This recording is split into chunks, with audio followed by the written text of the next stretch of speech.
He recapturat els desapareguts xiringuitos de la Barceloneta. A principis del segle XX, les primeres barraques van néixer de la mà de pescadors que oferien el peix acabat de portar del mar. Amb els anys, aquelles instal·lacions es van convertir en restaurants a peu de sorra, on s'hi servien arrossos, paelles i tota mena de cuina marinera. Els anys 40 van viure la seva època d'esplendor, primer amb barcelonins i més tard amb turistes, que els consideraven imprescindibles. A l'entrada hi lluïen safates de peix i marís fresc, i sempre hi havia algú a la porta intentant atreure clients amb paraules engrescadores. Can Costa, el Salmonete, el Merendero de la Mari, Hawaii, el Avión...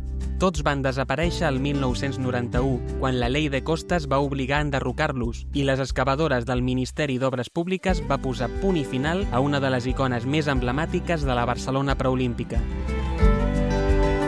Quins records tens dels xiringuitos de la Barceloneta i d'altres racons emblemàtics que ja no existeixin? Et llegeixo els comentaris.